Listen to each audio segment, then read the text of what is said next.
श्री प्राणनाथ महादेव की जय। बोलो श्री सतगुरु महाराज की जय। साथ मोको सुख चाहे जान धाम की प्रीत, मैं प्रबोधू जान वतनी, मोहे बंधन भयो इन रीत। अब सुंदर साथ जी देखिए, इंद्रावती जी क्या बता रही है, बड़ी गहरी बात बता रहे हैं। अब उन्होंने जाहिर वाली बुजुर्गी छोड़कर वो कहते हैं अब दूसरी, ये अंदर की बात बता रहे हैं कि साथ मोको सुख चाहे जान धाम की प्रीत। इंद्रावती जी कहती है सारा सुंदर साथ मेरे से परम धाम की रीत और प्रीत, जान धाम की प्रीत, धाम के संबंध से मेरे से सुख चाहते हैं। और मैं प्रबोधो जान वतनी, मैं भी उनको प्रबोध करती हूँ, हिदायत करती हूँ अपने घर का जानकर कि भाई मेरे घर के सुंदर साथ हैं, मेरे अंगी संगी सुंदर साथ हैं। तो एक दूसरे को अरस परस हम इस तरह से चाहते हैं सुंदर साथ को। मोहे बंधन भयो इन रीत, इस तरह से ये भी बंधन इंद्रावती जी कह रहे हैं मेरी आत्म पर पड़ गया है। इलम के देखिए सुंदर साथ जी भांत भांत के वो बंधन बता रही है इंद्रावती जी हमको, कि सुंदर साथ का भी बंधन बंधन है जो धनी से मिलने में दूरी करता है। ये बहुत अंदर की बात चल रही है सुंदर साथ जी। ये जो हम लोग कहते हैं ना, मेरी सहेली तेरी सहेली, मेरा ग्रुप तेरा ग्रुप, ये सुंदर साथ जी इंद्रावती जी क्या बता रहे हैं कि मोहे बंधन भयो इन रीत, ये भी हमारे लिए बंधन है। वे सेवा करें बहुविध, फेर दे में बढ़ाई, हेत कर जान के साहेब, मोहे यही होत अंतराई। वो कहते हैं वे सारे सुंदर साथ क्या करते हैं कि मेरी भांत भांत तरह से सेवा करते हैं और बार बार मुझे बुजुर्गी देते हैं, बढ़ियाई देते हैं। और हेत करें जान के साहेब, और मेरे अंदर बैठे हुए राज्य को, राज्य की वजह से मेरे को ही साहेब के स्वरूप मानते हैं और इस कारण से वो मेरे से प्यार करते हैं। मोहे यही होत अंतराई, धनी मेरे को ये बात भी आपसे जुदा करती है, मेरी आत्म आपसे जुदा करती है, क्योंकि सुंदर साथ बार बार आके मुझे ही साहेब कहता है। इंद्रावती जी कह रही है तो ये भी बात जो है मुझे आपसे जुदा करती है। मैं भी हेत करत हूँ इनसे। अब इंद्रावती जी क्या करिए कि मैं भी प्यार तो करती हूँ, कोई मुझे प्यार करेगा, कैसे हो सकता है कि हम उससे प्यार ना करें, अरस परस की लीला है। तो कहती है मैं भी हेत करती हूँ इनसे, जान के वतन सगाई, अपने घर की परमधाम की सगाई संबंध से, निस्बत से, कि हम सब एक घर के वासी हैं। मोहे प्यारा साथ मेरे धनी का, और ये सारे मेरे धनी के, मेरे सुंदर साथ के प्यारे संगी साथी हैं। ये जानकर मैं इनसे बहुत प्रेम प्यार करती हूँ, लाड करती हूँ। यही पट आड़े आई, ये भी पर्दा बन गया मेरे और धनी के बीच में। क्यों, धनी से तो दूर होते जा रहे हैं, सुंदर साथ को प्यार कर रही हूँ तो धनी से। और धनी का काम है, धनी देवेंगे प्यार, लेकिन हम फिर एक दूसरे के साथ प्यार करते ही हैं, क्या करें। फिर रहने का कोई कारण भी तो हो इस संसार में, ये भी ना रहे तो फिर कैसे रह पाए। जिन दयाएं पर्दा उड़ाइया, मैं फिर मांगू सो फेर। अब देखिए, इश्क दीजिए मोहे अपना, जासो लगे बुजुर्ग की जहर। जिस दया से, जिस कृपा से, जिस मेहर से धनी आपने ये पर्दा उड़ाया, ये भी बात आप मुझे समझा रहे हो। तो पर्दा उड़ा समझाने का क्या मतलब है, पर्दा हटाया जा रहा है। मैं वो वाली मेहर मांगती हूँ फिर, कि मेरे अंदर कभी भी कोई पर्दा धनी आपके और मेरे बीच में ना रहे। मुझे वो मेहर देना जो बार बार मेरी काट करता रहे। क्या काट करता रहे, मेरे पर्दे की काट करता रहे। मेरे अंदर अहंकार ना खड़ा होए, मेरे अंदर बुजुर्गी ना खड़ी होए, मेरे अंदर कोई भी चीज का, मैं सब कुछ धनी पे समर्पित करके ही काम करूं। इंद्रावती जी कहती हैं और इश्क दीजिए मुझे अपना, और सिर्फ मुझे अपना एक लाड प्यार और इश्क देना, जासो लगे बुजुर्गी जहर, जिससे मुझे ये जो संसार की मान शान इज्जत वड्याइयां हैं सब जहर लगे। दुनिया जिसको गले लगाए मुझे वो जहर लगे। मैं उसको उड़ा के फेंक दूं, छोड़ा के फेंक दूं, कि मुझे मेरे धनी के चरण कमल और धनी के स्वरूप के अलावा और कुछ चाहिए नहीं। मोहे सेवा प्यारी पियो की, साहिब हो बैठो तुम, अति सुख पाओ इनमें, करो बंदगी खसम। कि मुझे क्या है, मुझे मेरे धनी की सेवा बहुत प्यारी है। मेरे दिल में इच्छा आती है कि अब आप मेरे सामने साहिब होकर बैठो और मैं आपकी अंगना नार बनकर मैं आपकी सेवा करूं। जिस तरह से सारा सुंदर साथ इंद्रावती जी कहती है मेरी सेवा करता है, मैं चाहती हूँ कि मैं अब आपकी सेवा करूं। ये इंद्रावती जी की आत्म रुदन कर रही है अपने हृदय में। क्यों? क्योंकि उनका वो चांस जो सतगुरु देवचंद्र जी के रूप में वो पहचान नहीं कर पाए। और उनकी सुंदरता जी देखिए, ना पहचानने में भी इतनी सेवा उन्होंने कर डाली। अगर पहचान गए होते धनी के स्वरूप को, तब तो संसार ही छोड़ दिया होता। लेकिन ना पहचानने में भी फिर भी कह रहे हैं कि मोहे सेवा प्यारी, मुझे धनी आप मेरे साहिब होकर बैठो, ये सुख मुझे बड़ा प्यारा है, मुझे इसमें ही सुख मिलता है। और करूं बंदगी खसम, और मैं अपने धनी की सेवा करूं। बंदगी से मतलब कोई यूं जाहिरी सेवा पूजा से नहीं, कि मैं अपने धनी की, जो मेरे को धनी मेरे ऑर्डर करे मैं वो वाला काम करूं, ये मुझे प्यारा लगता है। और हम सब सुंदर साथ को देखो, सुंदर साथ जी कितना फर्क है हमें बुजुर्गियां मान शान इज्जतें बड़ा बनने में। क्यों? क्योंकि जो अपने हैं वो अपना अपने बड़ा नहीं कहते, पराये बड़ा कहते, तो परायों के बीच में हमें बैठना पसंद है। अभी कोई सुंदर साथ जी, कल किसी से बात हो रही थी। हम्म। तो कहते हैं कि फलाने जाने कहते हैं इनके पास बड़ा इल्म है, इनको जरूरत नहीं है मेरी, नए सुंदर साथ को जरूरत है। झूठ है बात, बिल्कुल झूठ है। जो अपने जो लगातार जिनके साथ हम खेल पल पल पढ़ के बड़े हुए हैं, जो हमें बुजुर्गी नहीं देते, हमें वो अच्छे नहीं। हमें वो अच्छे लगते हैं जो हमें बुजुर्गी देते हैं, मान शान। लेकिन धनी क्या कहते हैं, कभी भी इनका संग ना छोड़ना जो अपने, क्योंकि जो अपने हैं ना, वो मान शान बुजुर्गी में आएंगे नहीं, वो तुम्हें सीधी सच्ची बात कह देंगे कि यहाँ पर। और जो जो आपको बड़ा मानकर बैठे हैं वो आपको सत्य कह ही नहीं पाएंगे। लेकिन जब हमने ये पर्दा ओढ़ लिया है तो कोई हमें क्या बताए। तो मुझे कल कल एक सुंदर साथ कह रहे थे कि भाई, वो कहते हैं मैं अपनों ये इन लोगों के बीच में नहीं जाता, इनको बड़ा इल्म है, और उनके बीच में जाता हूँ जिनको मेरी जरूरत है ना। जरूरत नहीं है उनको, वो हमें मान शान इज्जत देते हैं, इसलिए हमें वो प्यारे हैं। और अपनों के बीच में बैठते हैं तो अपनी आयु वालों के बीच में, अपनों से बड़ों के बीच में वो हमारी जरा उतार देते हैं थोड़ी सी। वो हमें बर्दाश्त नहीं, हम तो नहीं बोलेंगे। थोड़ी सी उतरवानी भी सीखो। ये जो मैल है ना वो काटते हैं, ये कटु वचन सुंदर साथ जो कहते हैं, वो अपनी मैल काटते हैं, धनी के करीब ले जाते हैं, दिल में विरह जगाते हैं। लेकिन कहाँ ये बात समझ में आती।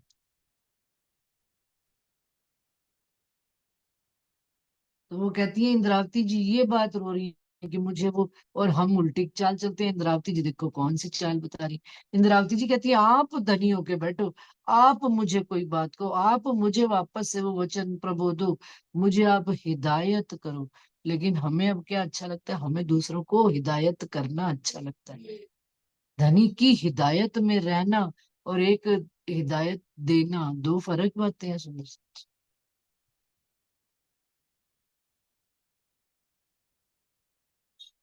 बोझ अपनो निज वतन को, सो सब मेरे सिर दियो, नाम सिनगार शोभा सारी, मैं भेख तो मारो लियो। इंद्रावती जी कहती हैं आपने सारे निज वतन का जो सारी नाम शोभा बंदगी उपाधि सब मुझे दे दी, अपना सिंगार तक आपने मुझे दे दिया, प्राणनाथ जी तक मुझे कहला दिया। मैंने आपका जैसे भेष धारण करते हैं कि नहीं करते, जैसे हमने प्ले किया तो प्ले में मुझे कोई रोल मिला, तो इंद्रावती जी कहती है मुझे आपका रोल मिला है करने के लिए। मैंने आपका भेष तो धारण कर लिया है, परंतु अल्लाह आशिक माशूक मोहम्मद इश्क दीजिए हम आशिक नाम धराए के माशूक करे हैं तो। जबकि असल कहानी क्या थी, अल्लाह आशिक, असल में आशिक हमारे आप धामधनी अल्लाह है, राजी महाराज है, और हम रूहे धनी की माशूक है। इश्क दीजिए हम, आप हमें इश्क देते थे तो हम आपको रिझाते थे। लेकिन हमने क्या कर दिया, हम आशिक नाम धराएंगे। अब हम कह रहे हैं हम आपको रिझा रहे हैं, हम आपको आशिक बनकर रिझाएंगे और माशूक करे हैं तुम, और आप माशूक बनकर बैठो। इस संसार में धनी। अब आप आए बैठे हो तो अब आप माशूक, अब हमें ये टर्न दो कि हम आशिक बन के आपको रिझाएं। तो क्या तुम दुल्हा मैं दुल्हनी और न जानू बात। लेकिन असल राज तो क्या है सुंदर सा जी, कि धनी ही इश्क देते हैं, हम उस इश्क से ही उनको रिझाते हैं। लेकिन यदि हम कहें कि ये राज भी हमको कहाँ खुला है, यहाँ पर आकर खुला है। हमें परम धाम में ही तो इस बात का वो था कि धनी आप हमें क्या रिझाते हो, हम आप तो बैठे रहते हो, हम आपको दौड़ दौड़ के रिझाते हैं, हम आपको खुश करते हैं, हम आपको कभी यहाँ कभी वहां घुमाने ले जाते हैं। तो धन्य का नहीं, रूहो मैं रे तुम्हारा आशिक। अब जब इस संसार में आए तो धनी ने कहा ले आओ प्यार। अब हमारे पास कुछ है ही नहीं तो कैसे धनी को रिझाएंगे। तो ये राज अब खुला, धनी आप अपना लाड प्यार मुझको देते हो, तो वही लाड प्यार मैं आपका आगे सुंदर साथ को, या आगे उसका विस्तार करते हैं हम सब एक दूसरे के साथ। लेकिन मूल रूप से धनी ही आशिक है और हम माशूक मोहम्मद है। लेकिन जब धनी हमको अपना इश्क देकर हमें, ये भी धनी का सुंदर सा जी बड़ा गहरा लाड है कि उन्होंने हमको अपना इश्क लाड प्यार देकर क्या, जाओ संसार में काम करो, जाओ दुनिया में मेरी खबर दो, मेरा लाड प्यार दुनिया को बताओ, ना कि साहिबियां लेकर बैठ जाओ। दुनिया में ये बताओ कि मेरे धनी कैसे आशिक हैं, कि उन्होंने अपनी नाम शोभा सब मुझको देकर, इंद्रावती जी कहते हैं, संसार में अपना स्वरूप मुझको दे दिया। लेकिन हम अपनी औकात तो ना भूले, हमें अंदर से तो ये बात पता हुए कि धनी आप ही देने वाले हो, तब ही तो मैं इन सब सुंदर साथ को, वो जो ऊपर से बात आ रही है ना, कि मैं इनको सबको प्यार करती हूँ, क्योंकि आप मेरे अंदर आकर बैठे हो तब ही मैं, नहीं तो हम तो किसी का एक दूसरे का संसार में देखते ही हैं हाल। घर परिवार हो सुंदर साथ जी, देखो कितनी भी ऊंच नीच हो जाए, घर नहीं छूटता ना, परिवार के वो संबंधी नहीं छूटते। संसार से ही शिक्षा ले ले थोड़ी, लेकिन सुंदर साथ के बीच में थोड़ी सी बात ऊंच नीच हो जाए, दिल में मैल लेकर बैठ जाते हैं कि उसने मुझे ये बात कही थी। कब तक, घर तो उसने एक दिन चलेंगे ही ना। क्यों, क्योंकि धनी के प्यार की नहीं खबर है। जिस दिन ये याद आ जाएगा कि मेरे सतगुरु महाराज मुझे कितना प्यार करते थे, उन्होंने तो कभी नहीं मुंह मैला किया, उन्होंने कभी नहीं कहा कि भाई मैं तुमको प्यार नहीं करता। वो आज भी अप्रत्यक्ष रूप से भी हमको प्यार करते हैं, जाहिर में नहीं हमारे साथ है तो भी हमको प्यार कर रहे हैं। उनकी मेहर का स्वरूप हमारे साथ खड़ा हुआ है हर पल के लिए, जो हमको मार्ग दिखाता है, हिदायत देता है अंदर से। तभी तो उन्होंने कहा कि मैं फिर मांगू, क्या मांगू, मैं वो ये ऊपर चुपाई पड़ी थी ना।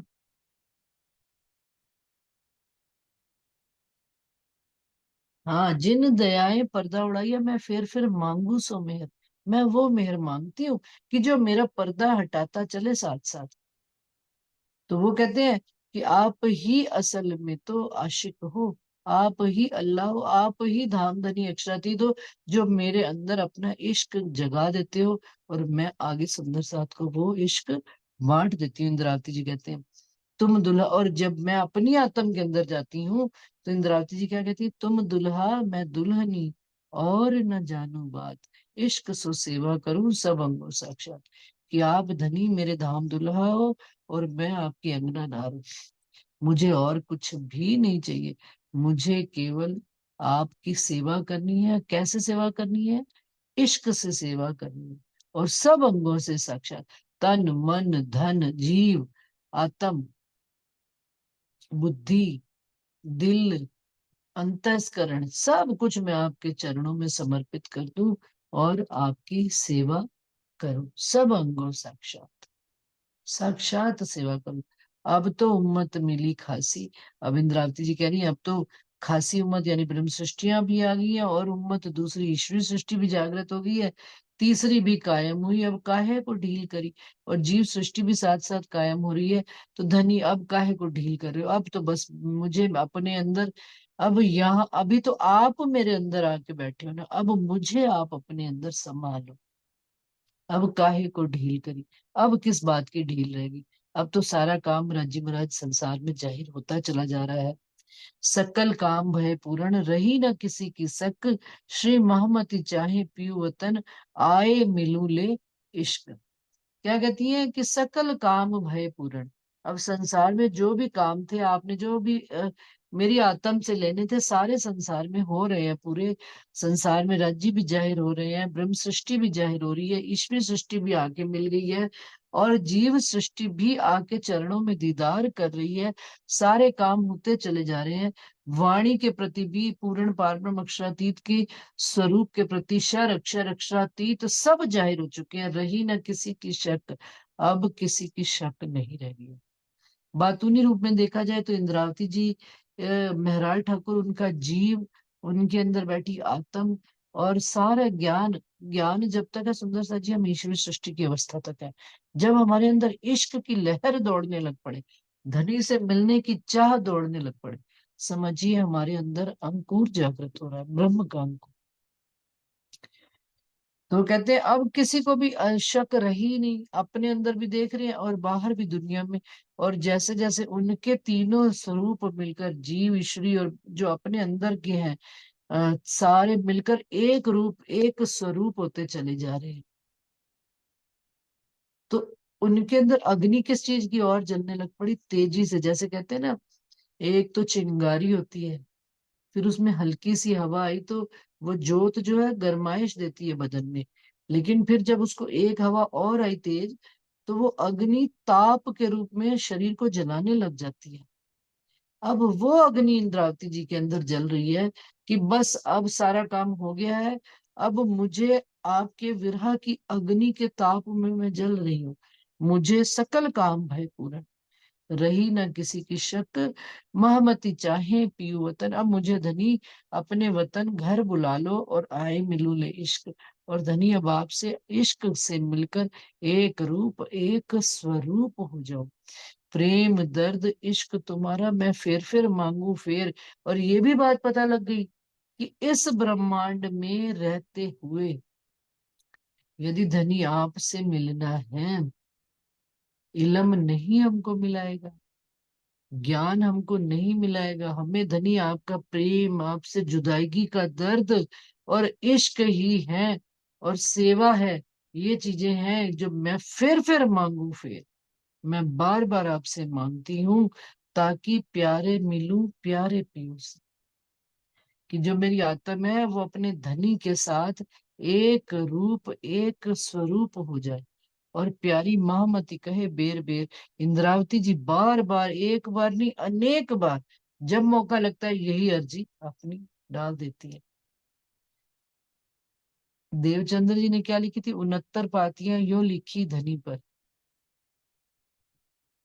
और इधर श्यामा, ये इधर अपने अ, इंद्रावती जी की आत्मा बार बार एक अर्जी लगा रही है, क्या, कि मुझे धनी आपका इश्क चाहिए। जब मौका लगता है धनी उनकी बात सुनने के लिए अर्जी लगा दी, मुझे आपका इश्क, मुझे इश्क इश्क इश्क। क्योंकि संसार में जब भी देखा, इश्क इलम के रूप में आया है। इलम आ जाता है फिर इश्क छिप जाता है, इलम आ जाता है फिर इश्क छिप जाता है। लेकिन इंद्रावती जी उसी इलम के बीच में इश्क की अर्जी, अपनी एप्लीकेशन, अपनी एक डिमांड, अपनी, जैसे कहते हैं ना, एक पत्नी अपने पति को कोई भी चीज की चाहत हो उसको, तो वो क्या करती है, 2 दिन पे 4 दिन पे फिर वही बात, फिर 8 दिन पड़े फिर वही बात, फिर 10 दिन पड़े फिर वही बात। आखिर एक ना एक दिन पति कहता है चल भाई ले ही ले, तू तो मेरे पीछे ही पड़ गई है। जब देख, तो धनी भी एक ना एक दिन हमको अपने इश्क के रस में सराबोर कर देंगे, जब हम अपनी इस लगन से, इस मुद्दे से कभी भी हटेंगे नहीं, कि मुझे तो आपका इश्क लाड प्यार ही चाहिए और कुछ चाहिए ही नहीं। तो देखिए, धनी कोई, धनी तो देने वास्ते ही आए। धनी ने तो सब अविध वतन सहित अपना दिल खोल के खजाना, धनी ने हमको सारा दिया ही है, कोई चीज छुपा के रखी नहीं। तो इश्क भी हमारे ही वास्ते। तो हमसे क्या, एक दिन वो निश्चित रूप से हमें अपने चरणों में ले ही लेंगे। हैं अभी भी चरणों में ही है हम, लेकिन साक्षात मिलने की तो बात ही कुछ और है। बातून में तो मिलते हैं, लेकिन साक्षात जिसे मिलेंगे तो मूल घर परम धाम में ही परात्म उठकर बैठ जाएगी। सुंदर साथ जी, ये प्रकरण यहाँ खत्म होता है। प्रकरण 62, चौपाई 738। 7:03 अभी तो है, 7 मिनट। रागश्री अगला प्रकरण है। जिन सुध सेवा की नहीं, ना कछु समझे बात, सो काहे को गिनावे आप साथ में, जिन सुध न सुपन न साक्षात। कि जिनको, जिन सुध, सुध का मतलब ज्ञान नहीं है, किसकी सेवा की। इलम आया, इलम से क्या चीज जागृत होनी चाहिए, सेवा की जागृति, प्रेम की जागृति। प्रेम और सेवा इस इलम से पैदा होते हैं। लेकिन यदि हम उस इलम पर ही टिक गए और अगली सीढ़ी पर नहीं चढ़े, कि जिन सुध सेवा की नहीं, ना कछु समझे बात, और सेवा को ना तो समझते हैं ना ही उसकी बात करते हैं, सो काहे को गिनावे आप साथ में। उनको सुंदर साथ की गिनती में गिनाने का अधिकार नहीं है, जिनको इस बात की शुद्ध पहचान नहीं है, सेवा की पहचान नहीं है, ना सपने में और ना साक्षात में। जैसे अब इस ये चौपाई छोटी मोटी नहीं है, साधारण भी नहीं है बात। सेवा सुंदर सा जी अनेक भांत से होती है। किसी के पास धन है, वो धन से सेवा करता है। किसी के पास तन है मजबूत, वो तन से सेवा करता है। किसी के पास मन है, वो अपनी मन से पूर्ण सेवा करता है। लेकिन किसी के पास बुद्धि है तो धनी बुद्धि की सेवा भी लेती है। कलम से उसको कोई लिखवाने की सेवा ले ली, कुछ भी ले ली। मतलब कहने का है कि सेवा करना आवश्यक है। सेवा क्या लाती है, सेवा नम्रता लाती है। सेवा कैसी भी हो सकती है, कोई भी भांति की हो सकती है। इवन हमने यदि बीतक साहब ध्यान से सुनी हो, तो मुझे उस सुंदर साहब का नाम नहीं याद आ रहा अभी, एकदम से स्ट्राइक कर गई कि सेवा की उनसे उनसे कोई और सेवा नहीं होती थी। बुजुर्ग सुंदर साहब थे, तो वो धाम धनी की जय के जयकारे की ही सेवा किया करते थे। कि भाई कोई मेरे से धनी, मेरा शरीर असमर्थ हो चुका है, असहाय हो चुका है। बीतक साहब के बीच में ये आता है प्रसंग, जब पीछे वाले प्रकरणों में सेवा के प्रकरण आते हैं कि शिरजी साहिब की सब मिलकर सुंदर साथ कैसे सेवा करते थे, और कौन कौन सा सुंदर साथ कौन कौन सी सेवा में अग्रणी था। तो उसमें एक बुजुर्ग सुंदर साथ थे, वो कहते थे, बैठे रहते थे तो वो और कुछ नहीं करते थे, तो कहते थे प्राणनाथ प्यारे की जय, बोलो श्री प्राणनाथ प्यारे की जय। वो कहते थे मेरी ये सेवा है जयकारे की सेवा, जय करने की सेवा, धनी की जय, मेरे धाम धनी की जय। तो सेवा को उन्होंने इतना श्रेष्ठ कहा है कि सेवा यदि हम, और सेवा कैसे, आप घर परिवार में भी सेवा करते हो, धनी को समर्पित करके यदि सेवा करते हो, तो वो सेवा सेवा का स्वरूप है। नहीं तो वो सेवा नहीं है। घर में बड़े बुजुर्ग हैं, घर में छोटे हैं, परिवार है, सबको जब धनी का ज्ञान हो जाए, जिन शुद्ध सेवा, शुद्ध हो जाए धनी के स्वरूप की, कि धनी हमको इस संसार में किस वास्ते लाए हैं, क्या दिखाने लाए हैं, क्या बताने लाए हैं, और हमारे माध्यम से संसार को क्या बताने लाए। सुंदर सा जी अब देखते हैं, लोग कहते भी है कि जो सरदार होते हैं उनकी सेवा का कोई मूल नहीं। हम लोगों के मंदिर द्वारों में कहीं पर भी जाओ, प्रसाद भी देख देख कर लोगों को देते हैं। और गुरुद्वारे में आप चले जाओ, कोई गरीब अमीर छोटा बड़ा, लंगर शुरू होता है तो वो सारे ब्रह्मांड के लिए लंगर खोल देते हैं। और जबकि हमारे धनी ने देखिए कितनी बड़ी सेवा करी है, इंद्रावती जी के माध्यम से उन्होंने सारे ब्रह्मांड को अखंड कराया। सुंदर सा जी इंद्रावती जी सेवा करने लगी थी ना सतगुरु देवचंद्र जी के टाइम, भंडारे की के सारे सामान इकट्ठे करी थी, घी के पीपे, कपड़े, अच्छे से अच्छे, शानदार से शानदार। लेकिन धनी ने उनसे वो सेवा नहीं लेनी चाहिए थी। धनी ने उनको, कारज कारण ऐसा बना कि वो जेल में चले गए, और जेल में जाकर उनसे ये अखंड वाणी उतरी, ये सेवा ली उनसे। श्रृंगार में आती है बात कि धनी मुझसे सेवा लेना चाहते थे, इसलिए उन्होंने इस वाणी की चर्चा मेरे से कराई, इस अखंड वाणी को मेरे से उतरवाया आवेश स्वरूप से। तो ये भी सेवा हुई, श्रेष्ठ सेवा हुई। उधर आगे चले, देवचंद्र जी ने भी हम सुंदर साथ के लिए सेवा करी, तारतम लेकर आए। उन्होंने वो काम किया, सतगुरु देवचंद्र जी ने, सुंदर साथ जी श्यामा जी की आत्म ने, कि 40 साल तक कसनी करी, हमें उस कसनी के मार्ग से बचाया। तो उन्होंने सुंदर साथ के लिए वो सेवा करके वो एक मार्ग बना के छोड़ गए, कि अब तुमको उस मार्ग पे जाना ही नहीं, कि ढूंढो खोजो ना, डायरेक्ट ही तारतम मिल गया हमको। तो ये उन्होंने, सतगुरु देवचंद्र जी ने हमारे लिए सेवा करी। इंद्रावती जी ने हमारे क्या सेवा करी, कि उन्होंने हमें ये अखंड वाणी दे दी। अब हमें क्या सेवा करनी। छत्रसाल जी ने क्या करी सेवा, लालदास जी ने क्या करी सेवा। एक एक की सेवा के कारण ही तो ये मोमिन कहला रहे हैं। पूरी बीतक ही एक्चुअल में तो सुंदर साथ जी सेवा का एक स्वरूप है। इसीलिए कहा जाता है कि हम वाणी पढ़े या ना पढ़े, पहले बीतक पढ़े। किसी भी सुंदर साथ को जब धनी के चरणों में लगता है, तो कहते हैं वाणी तब समझ में आएगी, पहले बीतक पढ़ना प्रारंभ। बीतक के छोटे छोटे प्रसंग हमको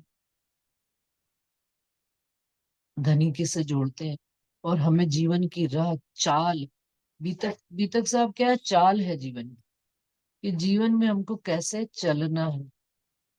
वो चाल ही नहीं हमको आएगी, तो वाणी हम कैसे समझ पाएंगे। हमारी चाल क्या है, प्रेम अने सेवा तमें पामसो पार, ये जीवन के दो लक्ष्य हैं।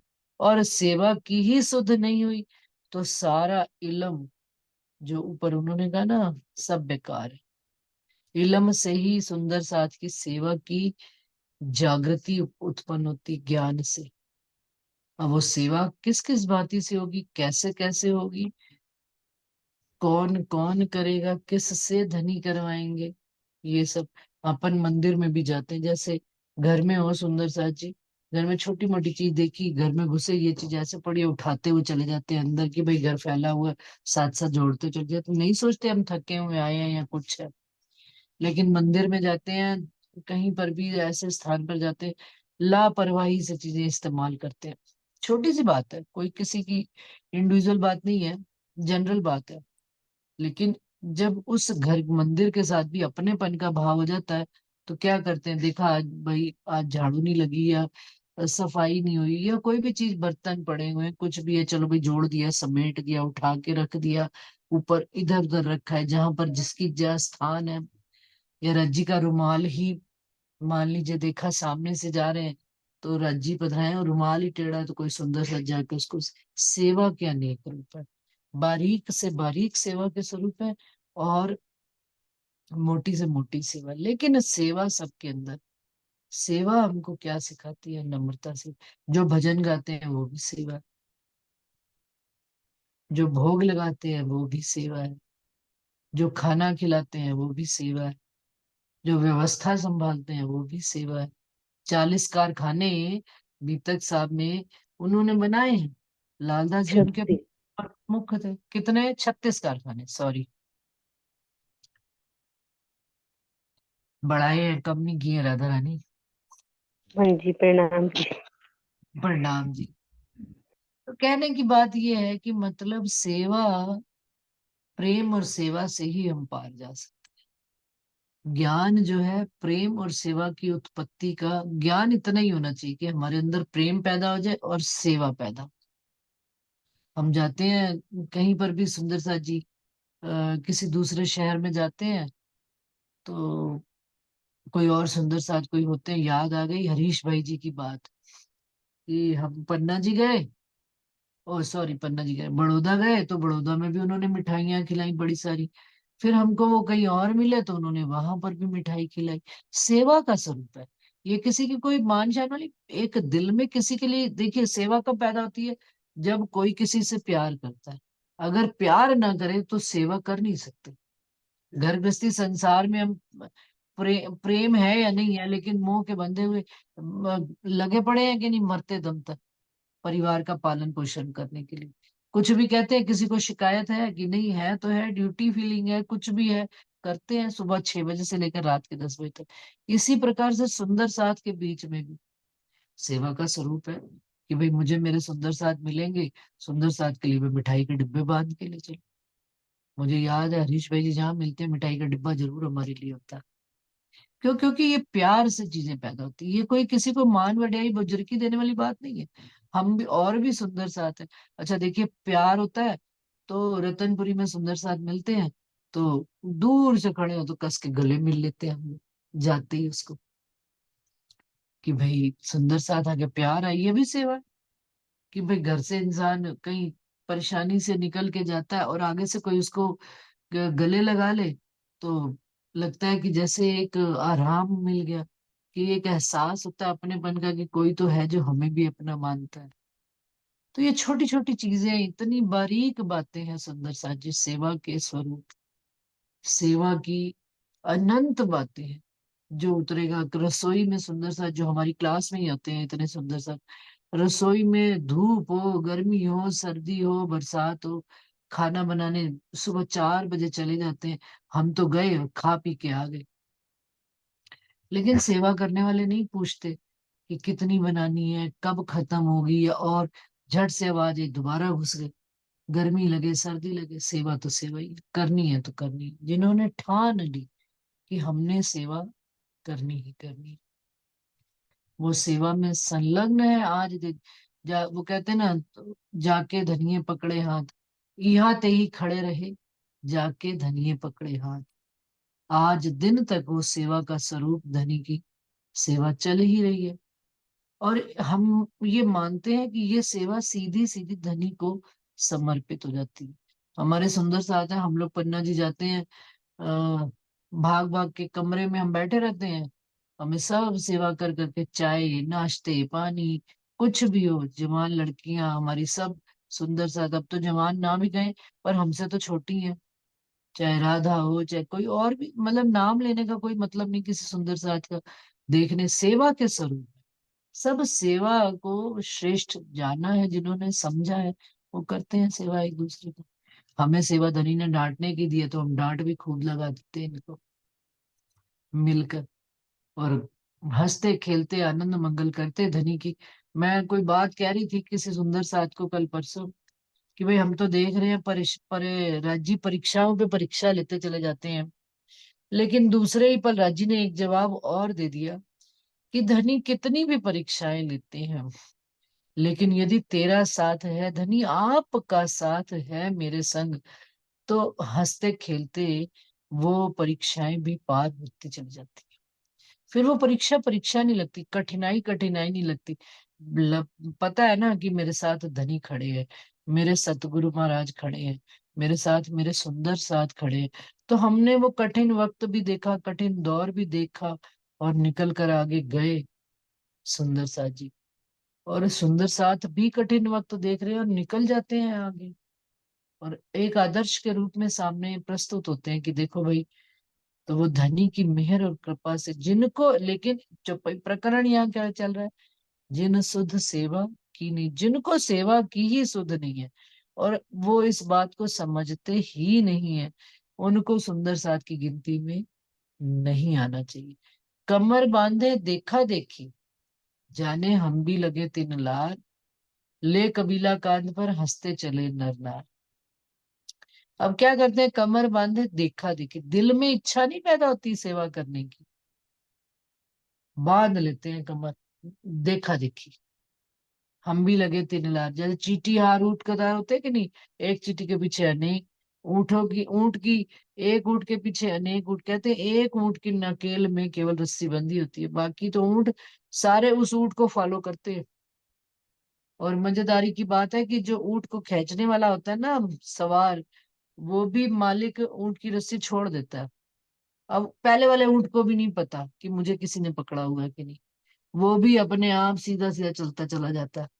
तो ये दुनिया ऐसी है, देखा देखी ऊंट, चीटी हार ऊंट कतार, कि देखा देखी चल तो पड़ते हैं, कम ले कबीला कांध पर, और कंधे पर किसका है, मेरी मेरी करत दुनी जाता है, बोझ ब्रह्मांड से ले में, घर परिवार का बोझ लेकर चलते हैं, हंसते चले नर नार। और क्या कहते हैं, हम धनी की सेवा करते हैं।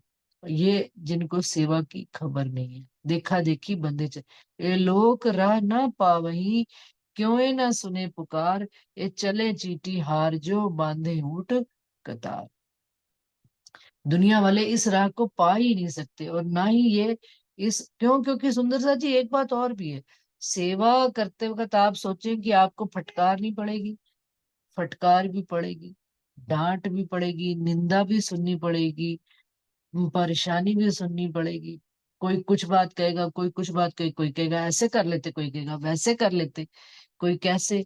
और करने वाले को कितनी सहन शक्ति रखनी पड़ती है सेवा के वक्त। ये तो सेवा धनी जाने, जो धनी बल देते हैं और सुंदर साथ सेवा करते हैं।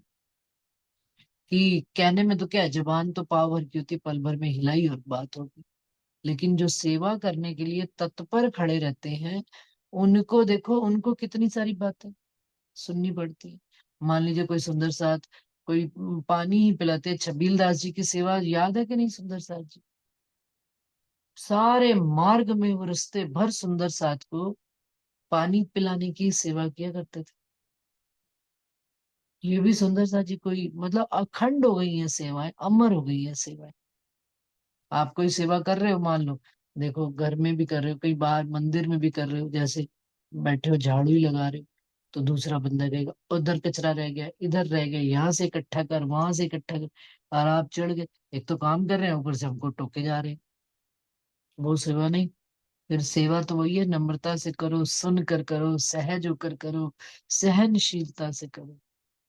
कहते हैं ना, वो लालदास जी बीतक में आता है प्रसंग, कि जरा सा कोई सेवा में किसी के चूक हो जाती थी, तो लालदास जी उनसे सेवा लेने में देर नहीं लगाते थे। कहते थे लाओ किसी और को सेवा सौंप दो। और कई सुंदर साथ ऐसे भी होते थे कि जो सेवा नहीं कर पाते थे, या उनको लगता था कि हमारी सेवा करने में थोड़ी कमी रह रही है, वो स्वयं ही लालदास जी को दे दिया करते थे। भाई लालदास जी, अब हमसे सेवा ये वाली नहीं हो पाएगी, आप ये सेवा किसी और समर्थ सुंदर साथ को सौंप दो। लेकिन यहाँ पर वो दुनिया वालों की बात कर रहे हैं, कि ये दुनिया वाले तो इस राह को पा ही नहीं सकते, और ना ही ये इस पुकार को सुन सकते हैं, ना समझ सकते। ये तो दुनिया में चले जा रहे हैं जैसे चींटी हार ऊंट कतार। इन लोगों की मैं क्या कहूँ, जो जाए पड़े मुख काल, जो साथ कहलाए शामिल भय, सो भी कहूँ नेक हाल। अब कहते हैं इन लोगों की मैं क्या बात कहूं, जो मुख के काल में, यानी समय की काल में आयु से खत्म हो जाते हैं, सिर्फ आवागमन में पड़े हुए हैं। लेकिन जो साथ कहलाए शामिल भय, सो भी कहूँ नेक हाल। जो सुंदर साथ कहलाए, क्योंकि प्राणनाथ जी ने तो 5,000 की जमात को ही सुंदर साथ कह दिया था। शामिल भी भय, उनके बीच में उनके थोड़े से नेक हाल इंद्रावती जी कहती है, मैं बताती हूँ। दूध तो देखा नहीं, देखा ऊपर का फैन, दौड़ करे पड़े खेच में, ए भी लगे दुख दे। अब इंद्रावती जी का दिल जो है ना, धनी से पूरा जुड़ा पड़ा है, और छोटी छोटी बातें उनको दुख दे रही हैं, और वो कहते हैं कि अब ये